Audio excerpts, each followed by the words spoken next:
Sejarah selalu menjadi hal mengesankan untuk dibicarakan, seperti menariknya cerita 3 kerajaan dari Cina, Mesir dengan piramida serta hubungannya dengan Roma dan Yunani dengan bangsa Sparta yang terkenal. Lalu bagaimana dengan Indonesia? Indonesia pastinya memiliki sejarah kerajaan yang terkenal. Ya, Anda benar, Kerajaan Majapahit. Saat mendengar Majapahit, akan selalu terbesit Gajah Mada dengan Sumpah Palapa dan Hayam Wuruk. Tetapi sebelum terkenal, kerajaan ini diperintah oleh seorang wanita tangguh dan hebat yang akan mengantarkan Majapahit menuju puncak kejayaannya. Dia adalah Raja Putri Tribuana Tunggadewi. Lalu, bagaimana kerajaan Majapahit sebelum diperintah sang Raja Putri? Kerajaan Majapahit merupakan kerajaan Hindu tertua di tanah Jawa. Setelah kematian pendirinya, Raden Wijaya, dari keempat istrinya yaitu Sri Tribuaneswari, Dara Petak, Narendra Duhita, Praja Paramita, dan Gayatri, Raden Wijaya dikaruniai satu orang putra, yaitu Jayanegara dari Dara Petak, yang kemudian menjadi anak angkat dari Sri Tribuaneswari dan 2 orang putri, yaitu Dyah Gitarja dan Dyah Wiyat yang merupakan anak kandung dari Gayatri. Kerajaan Majapahit dilanjutkan oleh anak putranya, yaitu Jayanegara. Pada masa pemerintahan Jayanegara dari tahun 1309, Dyah Gitarja diangkat sebagai penguasa bawahan di Jiwana bergelar Berkahuripan, sedangkan adiknya Dyah Wiyat menjabat sebagai Berpajang. Semasa Jayanegara masih hidup, Tribuana Tunggadewi dan adiknya Dyah Wiyat dilarang menikah. Jayanegara takut tatanya terancam oleh suami-suami kedua adik tirinya itu. Selama era Jayanegara, Majapahit belum sempat menikmati masa-masa indah. Karena kepemimpinannya yang dinilai kurang baik, setidaknya sudah terjadi lebih dari 8 kali pemberontakan terhadap Jayanegara. Pada akhirnya Jayanegara pun tewas dibunuh tabibnya sendiri. Kerajaan Majapahit terguncang setelah wafatnya Raja Jayanegara pada tahun 1328. Kematian Jayanegara menimbulkan kebingungan lantaran Jayanegara tidak punya putra mahkota. Sejak kematian Jayanegara dibutuhkan waktu selama setahun untuk menunjuk siapa yang berhak menjadi Ratu Majapahit. Sesuai dengan aturan silsilah kerajaan, yang berhak menggantikan Jayanegara sebagai raja adalah saudaranya, salah satu dari putri Dyah Gitarja atau Dyah Wiyat. Sebelum pilihan dijatuhkan ke salah satunya, kekuasaan masih dipegang di tangan Ratu Gayatri, istri mendiang Raden Wijaya. Namun Gayatri enggan menjadi penguasa, ia sudah melepaskan ambisi duniawinya dengan menjadi biksuni. Sejak kematian Jayanegara, para ksatria berbondong-bondong datang berusaha melamar kedua putri.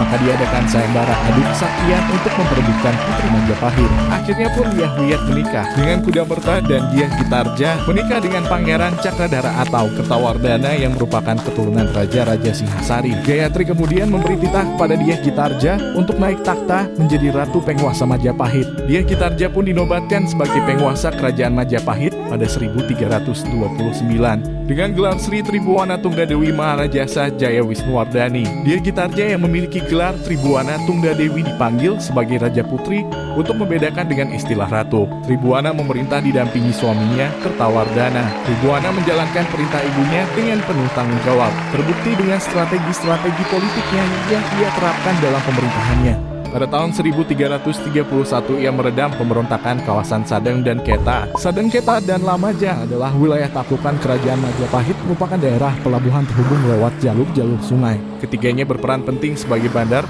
dagang sekaligus pemasok stok pangan untuk Majapahit. Pemberontakan Sadeng dan Keta yang dipimpin oleh Wirota dan Wiragati, 2 satria tangguh Raden Wijaya, dikarenakan Majapahit telah mengkhianati perjanjian Songenep, yakni dengan mengklaim kedua wilayah yang semula bagian Majapahit timur tersebut menjadi wilayah Majapahit Barat. Gajah Mada yang sebelum menjadi Mahapati diutus untuk berunding oleh Tribuana untuk membawa misi damai, tapi pasukan Majapahit yang dipimpin Rakembar terlebih dulu mengepung Sadeng dan Keta. Rakembar adalah salah satu perwira tinggi Majapahit dan menganggap Gajah Mada sebagai pesaingnya. Berpendapat bahwa Sadeng dan Keta harus dihancurkan karena ingin melepaskan diri dari naungan Majapahit, agar pertikaian dan persaingan antara Rakembar dan Gajah Mada tidak berujung lama. Maka Tribuana memimpin sendiri pasukan Majapahit untuk meredam pemberontakan di Sadeng dan Keta didampingi sepupunya Aditya Warman. Pemberontakan itu akhirnya berhasil dipadamkan. Gajah Mada pun diangkat menjadi Mahapati untuk mendampinginya. Saat dilantik menjadi Mahapati pada 1334, Gajah Mada mengucapkan Sumpah Palapa.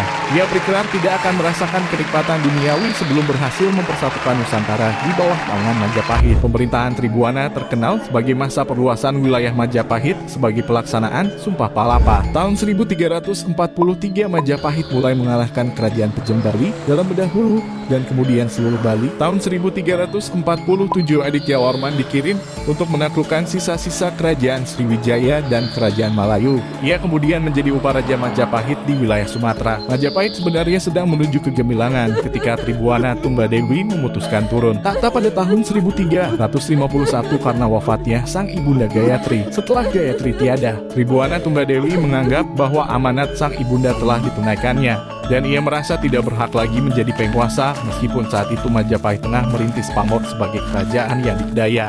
Pada tahun yang sama pula Tribuana mengeluarkan prasasti Singasari. Ia kemudian kembali menjadi Berkahuripan yang tergabung dalam Sabta Prabu, semacam Dewan Pertimbangan Agung yang beranggotakan keluarga kerajaan. Tahta Majapahit selanjutnya diserahkan kepada putra mahkota Hayam Wuruk. Selanjutnya, Tribuana Tunggadewi dan Gajah Mada mendampingi Hayam Wuruk mengelola pemerintahan, termasuk meneruskan penaklukan wilayah lainnya di Nusantara. Pada masa inilah Majapahit mencapai puncak kejayaannya yang dirintis sejak era kepemimpinan sang Raja Putri, Tribuana Tunggadewi. Tidak diketahui dengan pasti kapan tahun kematian Tribuana. Raraton hanya memberitakan Berkahuripan tersebut meninggal dunia setelah pengangkatan Gajah Tunggan sebagai Patih tahun 1371.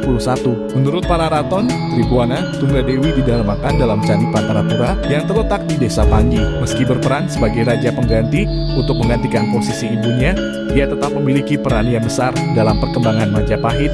Ia adalah sosok yang menjadi pionir dalam usaha perluasan Majapahit dan terus berkembang hingga mencapai masa kemasannya.